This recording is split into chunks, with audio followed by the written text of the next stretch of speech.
já vi a tua mão,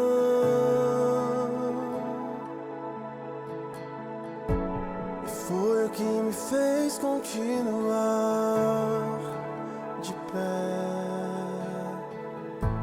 Eu já ouvi a tua voz,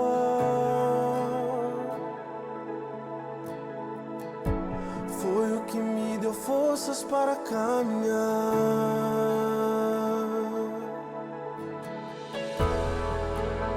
Eu ouço seu sussurro, filho, não pare, filho, não pare.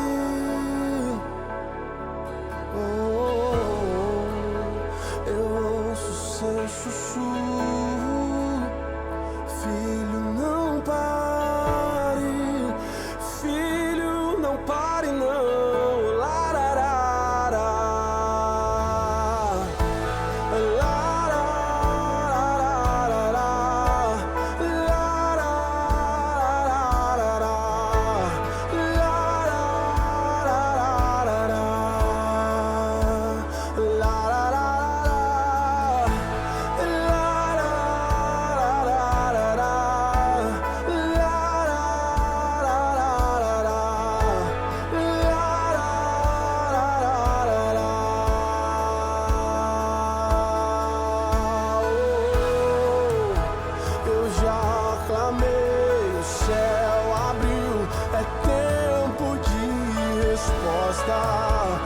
Sem mais delongas, eu quero compartilhar com você essa mensagem.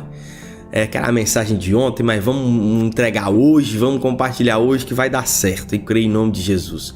Não se esqueça que o mês está acabando, tá? E nós estaremos lançando os alvos do devocional.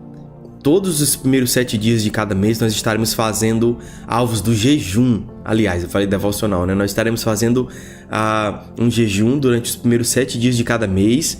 Se você não participa do nosso grupo no Telegram ou do nosso grupo aí no Instagram, entra, o link tá na bio, participa, porque você vai ser informado dos alvos, dos versículos, o tema ali que você precisa orar por algo específico.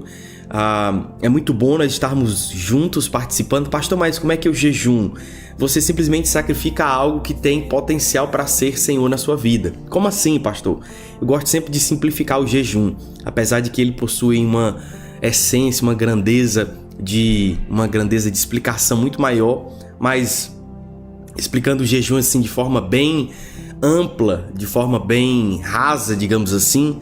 No jejum você vai sacrificar aquilo que você tem um pouco de dificuldades para controlar. Se você é doramista, vai lá, dorameiro, né? Que fala, se você é dorameiro, vai lá, passa um tempo sem assistir dorama. Se você gosta de assistir série, passa uma semana sem assistir série. Se você gosta de doce, irmão, eu fiz um jejum de doce que até hoje tem me abençoado, porque eu não voltei mais com doce. Glória a Deus. Tipo, não consigo mais comer a quantidade de doce que eu comia antes. Então eu já vou ripunando. Então você escolhe algo que você gosta muito, sacrifica aquilo. Mas pastor, e aí?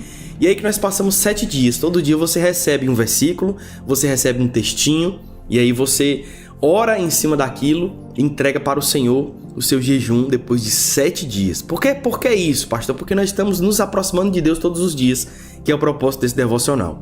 Tá bom? Ficamos claros? Vamos lá, se você puder, fecha teus olhos, eu quero orar por você. Pai, obrigado por esse momento, Jesus. Obrigado, Pai, porque grandes coisas o Senhor fará. Obrigado, Jesus, porque o Senhor é maravilhoso para fazer infinitamente mais do que aquilo que pedimos ou pensamos. Pai, em nome de Jesus, abençoa cada lar, abençoa cada pessoa aqui nessa manhã, abençoa cada família, Senhor, para que possam ser estabelecidas em amor, possam ser estabelecidas em harmonia. Pai, abençoa cada casa, Senhor, para que haja provisão. Abençoa, Senhor, cada um em sua particularidade, de acordo com aquilo que precisam. Eu sei, Pai, que cada um aqui nessa manhã precisa de algo de Ti. Nós somos dependentes de Ti. Então, Senhor, alcança cada um em sua individualidade, alcança cada um em sua particularidade, em nome de Jesus. Amém, queridos? O texto base que eu quero ler com você está em Números, aliás, no capítulo 23. Números no capítulo 13. Minha cabeça hoje não tá legal. Números no capítulo 13, Números no capítulo 13, a partir do verso 26.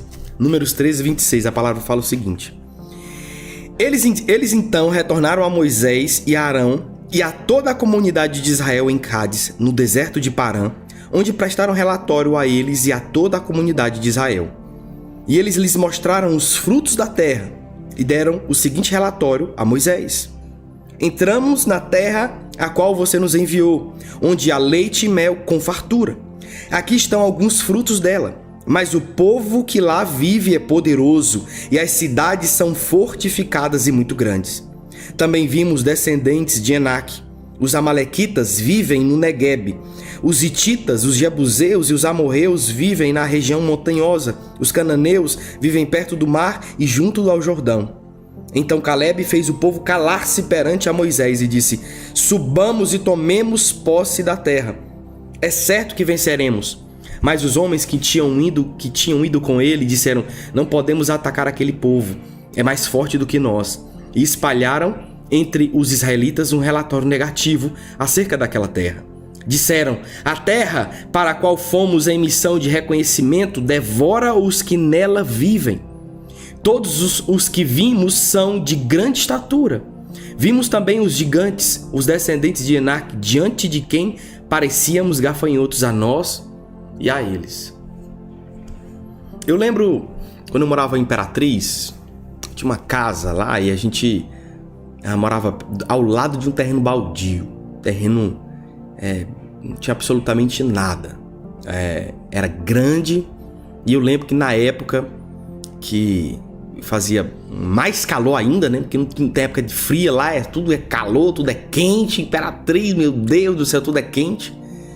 Mas tinha uma época, irmão, que eu lembro que eu tava em casa. Tinha uma época específica do ano que uns ratos subiam no telhado de casa por conta do terreno baldio, terreno, né, ao lado. Irmão, e parecia o UFC de rato, e era briga. Tinha uma parte que era tipo um mezanino, e aí era um pouco aberto por conta da ventilação. Um dia de noite eu acordei, aqueles brigas de rato de madrugada. Eu falei: rapaz, esses bichos desse telhado aqui, como é que não morre um negócio desse? Briga todo dia e todo dia tem briga. Não morre não esses bichos. Levantei, fui tomar água. Acordei com a briga. Das fé, abri a geladeira. O bicho pulou assim, caiu. Acho que ele caiu do teto. A briga foi tão grande, caiu. O bicho desse tamanho assim, só o rabo. Bicho, que quando eu olhei, eu falei: meu Deus do céu, é um monstro. Peguei um pedaço de pau. Eu vou matar esse bicho na paulada. Ele saiu correndo. Aí tinha um buraco na porta, um cantinho assim na porta, por conta do desnível. E aí você vai abrindo, vai fechando a porta e ela vai ralando naquele espaço. Tinha um cantinho na porta da cozinha, como quem dá pro quintal. Ele foi em direção àquele buraco. Irmão, eu olhei e falei assim: ele não passa ali nem que a vaca tussa, não passa ali de jeito nenhum. Tanto que esse bicho tá roliço, tanto que esse bicho tá gordo, ele não passa daí. Irmão, esse bicho foi em direção a esse buraco. Passou assim, ligeiro. Falei: como é que pode? E a física não explica isso. O que esse rato tá fazendo? O bicho sumiu na braquiária. Sumiu. Não consegui matar ele. Não fui tão ágil. Fui meio lesado. Não consegui matar. E o bicho sumiu. E eu fiquei pensando, digo: rapaz, como é que dá um bicho peçonhento daquele, gordo daquele jeito, passar num buraco daquele tamanho? E eu fiquei pensando, qual é a certeza que aquela criatura tinha de passar naquele buraco e não ficar entalado nele? E eu fiquei pensando, rapaz, o inimigo é do mesmo jeito. Você já prestou atenção? O inferno tem as mesmas características, porque ele sabe que a mínima brecha que você der na sua vida, para ele vai conseguir entrar e fazer um estrago. Ele vai conseguir entrar, por mais pequeno que seja, por mais simples que pareça ser, mas qualquer brecha que você deixar na sua vida, o inimigo vai entrar e vai fazer o regaço. Depois, arrumei essa porta e fui usar o fogão. Irmão, o fogão, ele tava todo comido por dentro, porque esses bichos entravam e se alojavam dentro do fogão. Era um negócio assim que depois a gente teve que mudar de casa, que aquela casa não tava dando certo morar ali. Os bichos estavam dentro do fogão, estragando o fogão inteiro. E eu não sabia, porque eles trabalhavam de madrugada. Os bichos trabalhavam quietinho, de madrugada. Então, de manhã, às vezes, quando eu tava de folga do plantão, não escutava nada, não costumava usar muito o forno do fogão. Quando percebi, o fogão já tinha que ser reformado ali na parte de dentro, porque aquele estofado de dentro, acho que tem tipo estofado dentro do fogão, na parte do forno, tava tudo comido pelos ratos. E eu não tinha percebido, irmão. E o interessante é que, por mais esdrúxula que seja essa comparação, muitas vezes na nossa vida é desse jeito. O inimigo entra e começa a destruir algumas partes da nossa vida, alguma coisa que nós temos, começa a deturpar, seja a nossa identidade, começa a destruir, seja a nossa esperança, seja a nossa autoestima. E ele começa com pequenos detalhes. É interessante, irmão, o inimigo muitas vezes não quer que você acredite na mentira. A única coisa que o inimigo às vezes quer é que você duvide da verdade. Porque se você duvidar da verdade, já é o suficiente para que você não dê o próximo passo, para que você estagne. E uma coisa que eu tenho mais me preocupado nesses dias da minha vida é o quão estagnado eu estou. Se porventura eu estou estagnado, eu me sinto ansioso. Eu percebo que isso é uma cadeia de acontecimentos na minha vida.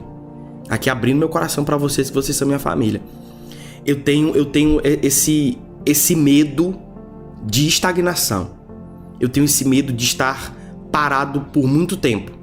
Então, às vezes eu me preocupo como é que está sendo, se a palavra tá sendo bem recebida, como é que tá, o que eu posso acrescentar, o que eu posso tirar, se eu leio mais a palavra, se eu não leio. Eu fico fazendo esses relatórios para saber se através desses relatórios eu consigo ter algo a melhorar, algo a edificar. Eu fico prestando atenção se eu estou falando rápido demais, se eu estou falando devagar demais.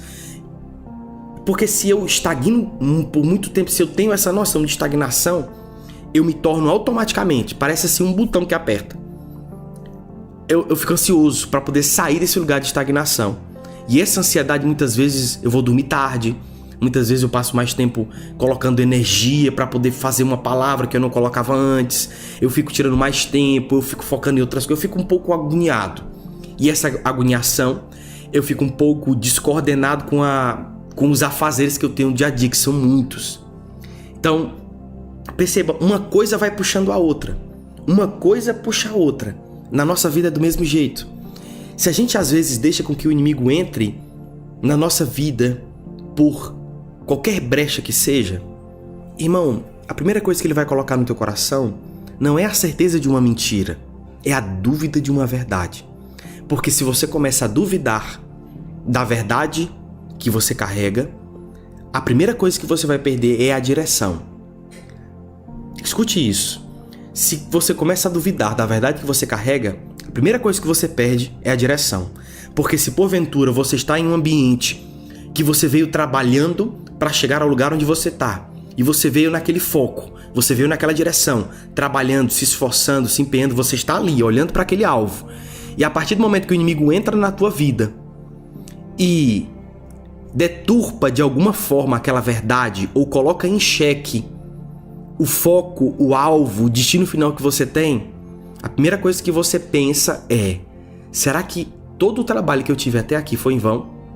Será que todas as decisões que eu tomei até aqui foram decisões erradas? Será que eu deveria ter tomado um caminho diferente há alguns anos atrás, há algumas decisões atrás? Será que eu deveria ter investido essas energias, esse recurso financeiro de outra forma? E esse emaranhado de dúvidas vai começando a tomar de conta da tua vida, e depois você sai de um estado em que você está automaticamente focado para estar plenamente confuso.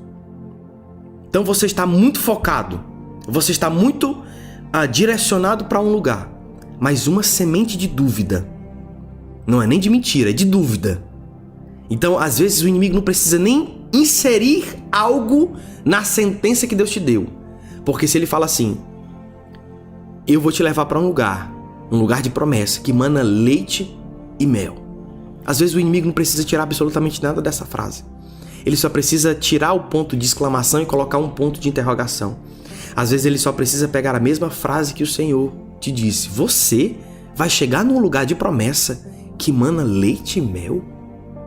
Ele não precisa nem mesmo acrescentar algo.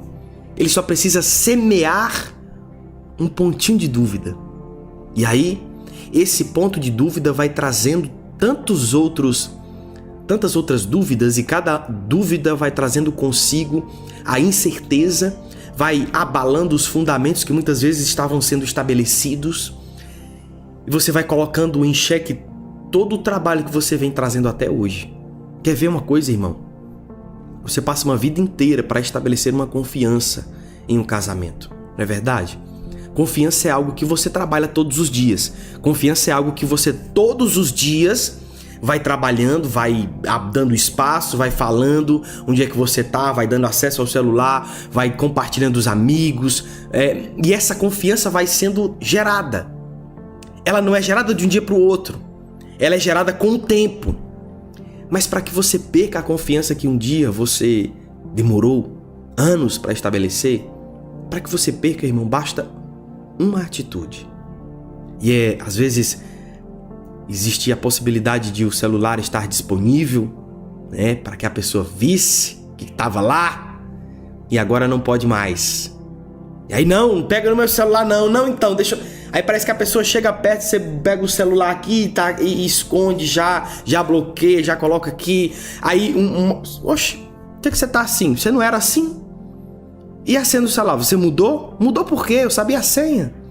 Talvez a pessoa nem olhasse o celular todos os dias, mas só o fato de ela ter acesso liberado já era um ponto de confiança. Talvez a pessoa nem pegava o celular todo dia para ver. Talvez ela passava de meses sem pegar no teu celular. E aí, de um dia pro outro, ela pega, às vezes para tirar uma foto no meio dos amigos. Não, deixa eu pegar teu celular para tirar uma foto porque teu celular é melhor do que o meu. Aí quando ela abre aqui, a senha tá diferente. Ô, gente, você mudou a senha? Não, coloca aqui então, quero tirar uma foto. Uma semente de dúvida. Me diz uma coisa, por que você mudou a senha do celular? Não, então. Não, mas agora eu quero ver o que você tá escondendo. Não, mas você sempre olhou meu celular, nunca tive nada. Meu celular nunca coloquei nada. Por que você quer ver? Uma semente de dúvida pode desencadear um divórcio. Você sabia disso? E aí, aquela frase típica, né? Quem não deve, não teme. Então, uma dúvida, irmão. Uma semente de dúvida pode desencadear a destruição de uma casa inteira.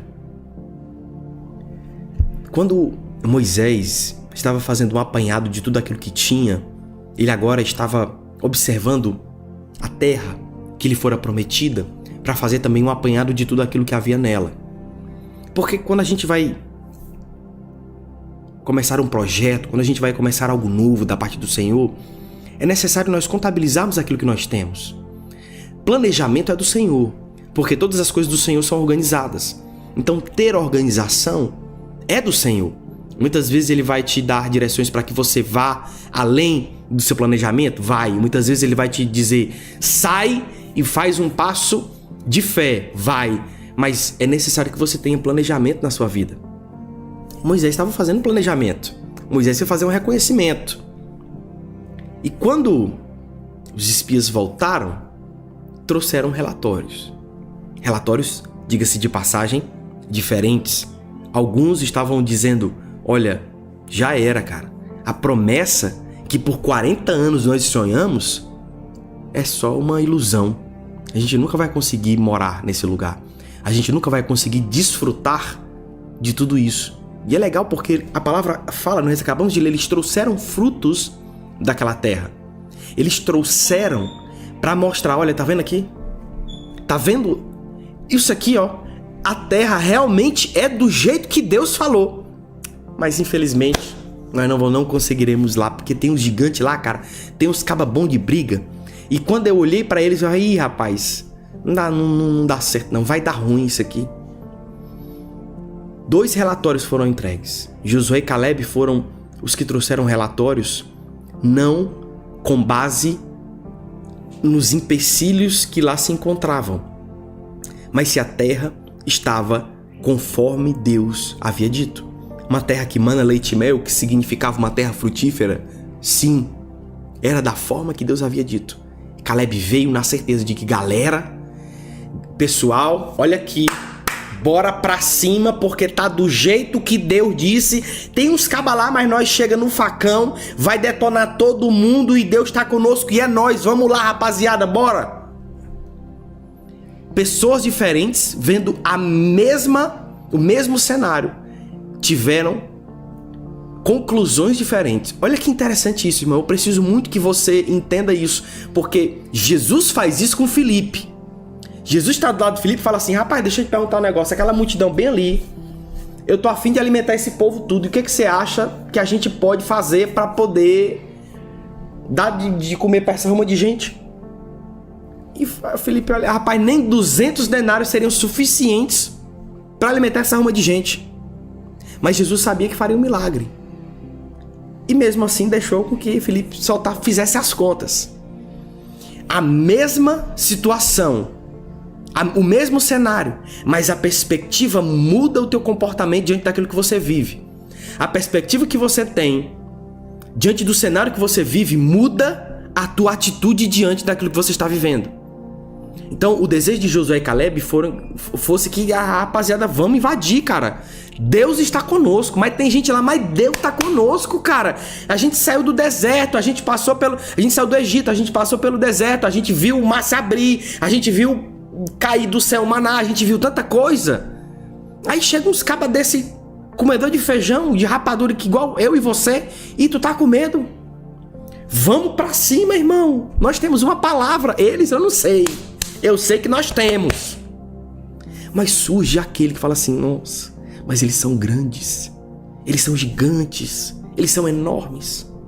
Você já passou por momentos da tua vida que parece que tem um lado teu buscando um ponto de vista positivo, enquanto luta contra outro lado seu buscando um ponto de vista negativo? Você já passou por isso ou só eu que sou doido? Porque tem horas que eu tô em determinadas situações que eu fico olhando, falei, eu preciso enxergar o ponto positivo. Quando eu termino de listar os pontos positivos, já começa logo automaticamente a lista dos pontos negativos, as dificuldades, as adversidades. Já começa logo a ser listado ali as tempestades que eu teria que enfrentar. Porque, irmão, muitas vezes o ponto negativo se sobressai porque é mais fácil ter medo para fugir do que coragem para enfrentar. É da natureza do ser humano correr para sobreviver. Mas o que Deus tem para sua vida é completamente contra a tua natureza pecaminosa, mas totalmente direcionada à natureza dele. É uma natureza que não foge, é uma natureza que tem certeza da promessa. Esse é o tema do nosso devocional, a certeza da promessa. E aqui eu já estou encaminhando para o final. Escuta, quando você tem certeza da promessa, você não exclui os pontos negativos. O que acontece é, você não dá a eles o tamanho que eles não têm. Preste atenção nisso. A certeza da promessa que você carrega não exclui as adversidades que você vai enfrentar, os desafios que você vai ter que lutar, as batalhas que você vai ter que travar. A certeza da promessa não te exime da batalha. Ela só não dá o tamanho que o inimigo não tem. A certeza da promessa manifesta o tamanho do Deus que você serve. A certeza da promessa te mantém firme, por mais que você receba uma notícia negativa diante do fruto que você mais esperava ver. Porque talvez eles passaram 40 anos imaginando no deserto como seriam os frutos de uma terra que mana leite e mel. E quando eles viram cachos de uva enormes, a gente passou 40 anos sonhando com esses frutos. Nós estamos diante da terra e nós não iremos conquistá-la. A gente vai fugir. Irmão, escuta o que eu estou te falando. Às vezes você está diante de um romper da parte do Senhor. Às vezes você está diante de uma porta que Deus abriu. Você está a ponto de passar para uma temporada nova da tua vida. Às vezes você está ali, naquele ponto de ruptura em que você vai mudar de nível. Mudar quem você é e começar a se tornar quem Deus quer que você seja. Às vezes é o começo de uma grande promessa sendo estabelecida pelo Senhor. Mas o inimigo vem com convicção para a sua vida de uma dúvida que vai contaminar você.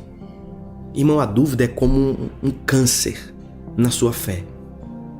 Porque ela vai te questionando, até que você comece a duvidar tanto que você não tenha mais espaço para afirmações. Você duvida tanto que você não tem mais espaço para declarações. Você tem tantas perguntas, tantos questionamentos, que você não tem mais tempo para declarações de fé. E muitas vezes nós estamos no casamento e o casamento está com dificuldades. Porque aqui eu te digo, irmão, se você está num casamento que você não tem dificuldade nenhuma, alguma coisa está dando errado. Porque o relacionamento, ele trata-se de ter alguma ou outra dificuldade. A questão é que o cordão de 3 dobras, ele não se rompe com facilidade. A questão é que quando nós agora enfrentamos as nossas dificuldades, nós estamos agora com alguém que amamos e aquela pessoa vai nos ajudar nas batalhas. Mas, mesmo diante das adversidades, muitas vezes nós declaramos a palavra, nós oramos e o inimigo vai colocando aos poucos na nossa vida pensamentos, dúvidas. Às vezes você vai abrir um negócio, você está em dúvida se você aluga aquele lugar ou não, se você fecha com aquele fornecedor ou não. Fica aquela dúvida. Passa-se o tempo, você perde às vezes o feeling do negócio. O inimigo não precisou fazer com que você acreditasse numa mentira. Ele só precisou com que você perdesse tempo com a dúvida. Em nome de Jesus, eu sei que essa palavra está edificando alguém. Porque tem gente que está com o coração cheio de dúvida aqui nessa manhã. Tem gente que está com o coração cheio de dúvida. Não sabe para onde está indo. Tem gente que está com o coração angustiado de tanta dúvida. Mas em nome de Jesus, eu vou orar por você nessa manhã. E você vai sair daqui com a certeza da promessa que Deus tem para a tua vida.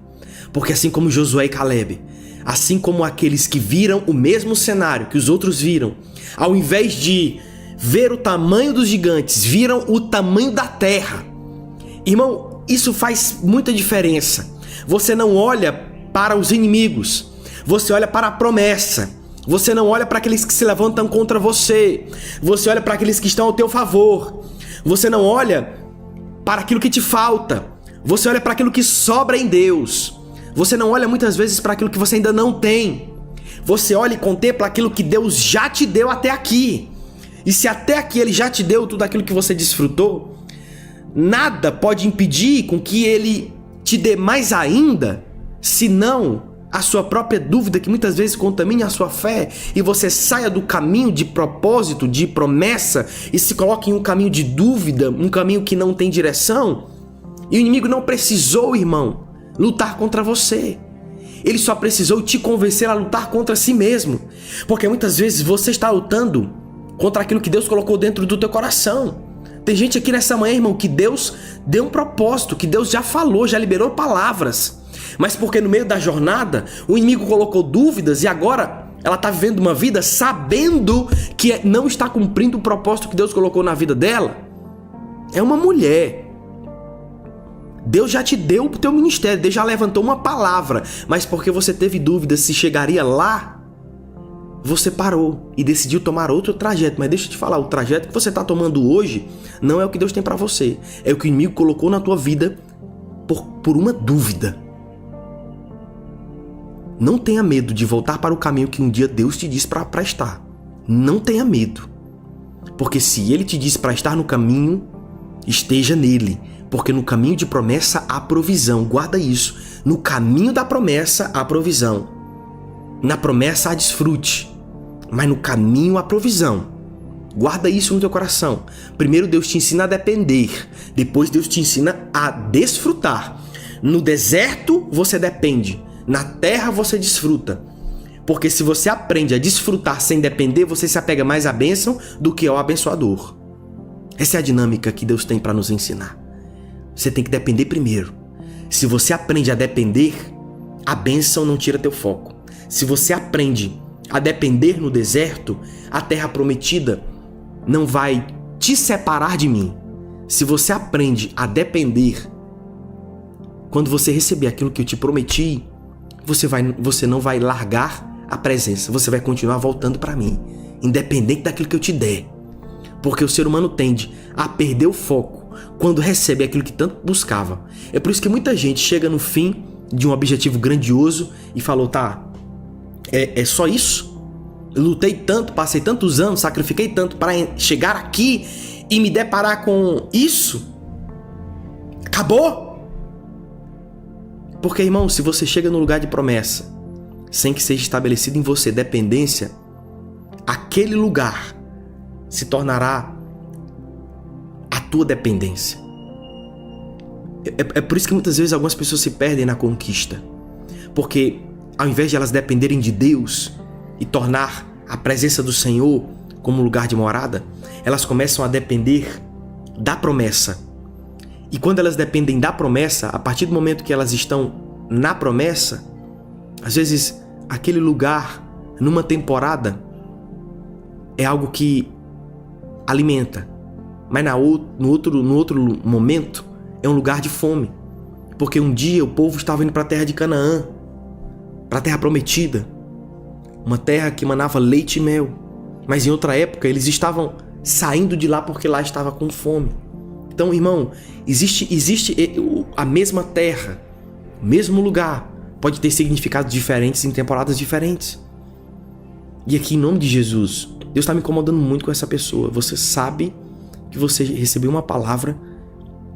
Em nome de Jesus, volte para o caminho do Senhor, onde Ele te colocou. Volte, porque tem gente que está esperando a manifestação do teu propósito. Guarde isso no teu coração. Você sabe que você está no caminho que Deus nunca te mandou ir. Você sabe disso. Você tinha duas opções e você escolheu a opção que mais te deixava confortável. Mas aqui, em nome de Jesus, volte para os caminhos do Senhor. Volte para o lugar de promessa, para o ministério que Deus colocou na tua mão. E volte para lá. Às vezes você se pergunta por que tua vida parou. Mas deixa eu te dizer uma coisa. Parou porque ela até aqui dependeu exclusivamente de você. Guarde isso. Enquanto a gente está trabalhando e dependendo de nós mesmos, a nossa vida vai até onde as nossas forças conseguem nos levar. Mas quando nós começamos a depender de Deus, nós chegaremos até onde o Senhor nos prometeu. Meu Deus do céu, queridos, eu espero em nome de Jesus que você tenha recebido essa palavra. Eu espero em nome de Jesus que você tenha recebido esse discernimento nessa manhã para que você blinde o teu coração contra as tuas dúvidas, contra os teus questionamentos, para que você não contamine a sua fé e você não perca o acesso à terra prometida porque você estava confuso demais. Amém? E se você porventura está com o coração confuso, angustiado, eu quero orar por você. E para você que talvez não esteja nessa situação, eu quero também orar por você para que Deus estabeleça mais ainda sabedoria e discernimento para que você viva os planos e promessas que o Senhor tem para a tua vida. Pai, obrigado, Senhor, por esse momento. Obrigado por esse encontro. Obrigado, Senhor, porque eu sei que o inimigo não queria que alguém recebesse essa palavra nesse dia. Eu sei que o inimigo não queria que alguém recebesse essa palavra. Eu sei que o inimigo ainda estava planejando, Senhor, de manter certas pessoas no engano, manter na dúvida. Mas, Pai, em nome de Jesus, essa manhã é uma manhã de libertação, é uma manhã de crescimento, é uma manhã de avanço, é uma manhã de rompimento. Pai, eu creio em nome de Jesus que a Tua palavra não volta vazia. Eu creio em nome de Jesus que a Tua palavra será estabelecida diante dos céus, diante da terra. A Tua palavra não passará, ainda que os tempos passem, ainda que os governos passem, ainda que a força dos homens passem, o Senhor permanecerá, a Tua palavra permanecerá para sempre. E eu oro por cada coração nessa manhã, coração duvidoso, coração que está cheio de angústia, coração que está confuso. Pai, em nome de Jesus, restaura nessa manhã as emoções, restaura o coração daquele que está perdido, restaura as esperanças daquele que está sem destino, restaura, Pai, a direção para aquele que se perdeu durante o caminho. Pai, em nome de Jesus, eu oro por cada um nessa manhã, para que seja estabelecido neles o princípio de obediência, o princípio de dependência, para que quando eles estiverem diante da promessa, eles enxerguem aquilo que o Senhor disse, eles consigam ver as palavras que estão agora sendo mostradas em forma de frutos. Pai, eu oro para que eles consigam enxergar aquilo que o Senhor havia falado, e não apenas o tamanho dos gigantes. Eu oro, Pai, e agradeço por cada um nessa manhã, e profetizo sobre cada um que está aqui nessa manhã, Pai, cansado, sobrecarregado, que o Senhor traga refrigério, que o Senhor traga forças, que o Senhor traga provisão. Pai, em nome de Jesus, guarda cada um nessa manhã, abençoa cada lar, cuida de cada um nesse lugar, em nome de Jesus. Te oro, Pai, te agradeço por cada um que se levantou para abençoar esse ministério, que o Senhor multiplique a 100 por 1, toda semente que for colocada, toda semente que for levantada, Pai, seja de qual forma for. Eu agradeço por cada um que está aqui, por cada um que se empenha a estar todas as manhãs aqui conosco. Eu abençoo cada um que tem um compromisso com o Senhor todos os dias, em nome de Jesus. Eu espero que esse devocional tenha falado muito forte ao teu coração e que cada semente hoje plantada venha a frutificar a 100 por 1 na sua vida, em nome de Jesus. Se você deseja aprofundar-se ainda mais nos planos e promessas que Deus tem para a tua vida, quer participar de uma comunidade que tem o mesmo objetivo, viver o reino é o que nos move. Esse é o lema da nossa comunidade Propósito de Impacto, que nós estamos todos os dias sendo aperfeiçoados numa só visão, numa só busca, crescendo naquilo que o Senhor tem para a nossa vida. Se você quer participar, se você sente esse desejo que pode ir além, participe da nossa comunidade. Nós temos encontros segundas, quartas e sextas, às 8h30 da manhã, logo após o nosso devocional. Nós temos algumas vagas, pois são limitadas. Muitas delas já foram preenchidas. E assim que as vagas forem preenchidas, nós estaremos encerrando as inscrições. E te digo uma coisa, nenhum dos que entraram na nossa comunidade saíram. É muito bom caminhar com pessoas que buscam o mesmo propósito, não é verdade? E se porventura a tua necessidade de hoje seja descobrir o seu propósito, descobrir a que você veio, o teu chamado, eu quero te convidar a fazer parte da nossa Jornada com Propósito, que é uma mentoria voltada exclusivamente para clarificar o teu propósito. Ela tem a duração de 1 ano. Então você irá caminhar comigo e uma turma maravilhosa que já está sendo preparada para viver tudo aquilo que o Senhor tem para a sua vida. Então, se você quer participar, clarificar o seu propósito e prosperar em todas as áreas da tua vida, participe da Jornada com Propósito. O link tanto da comunidade quanto da mentoria Jornada com Propósito está aqui na descrição do vídeo. E se porventura você adquirir a mentoria, você tem um super desconto na comunidade no plano anual, tá bom? Eu oro para que Deus te abençoe, para que Ele abra portas que homens não conseguirão fechar, para que o Senhor esteja cuidando de você. Não se esqueça de curtir o vídeo, de compartilhar e se inscrever no nosso canal, ativar as notificações. Eu oro para que Deus te abençoe mais e mais, em nome de Jesus. A gente se vê no nosso próximo encontro. Que Deus te abençoe, querido. Forte abraço. Eu já clamei, o céu abriu, é tempo de resposta,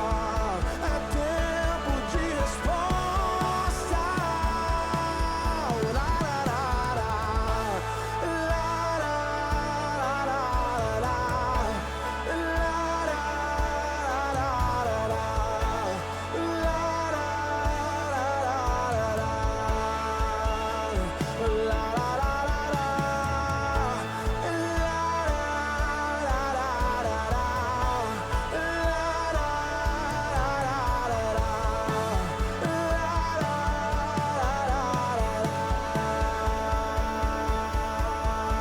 Clamei, o céu abriu, é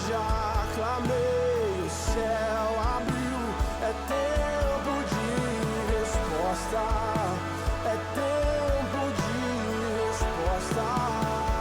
Eu já clamei, o céu abriu, é tempo de resposta, é tempo de resposta.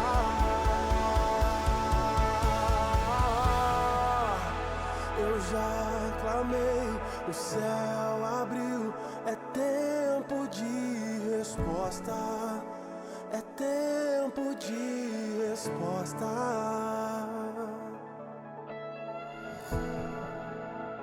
Eu já clamei, o céu abriu, é tempo de resposta, é tempo de resposta.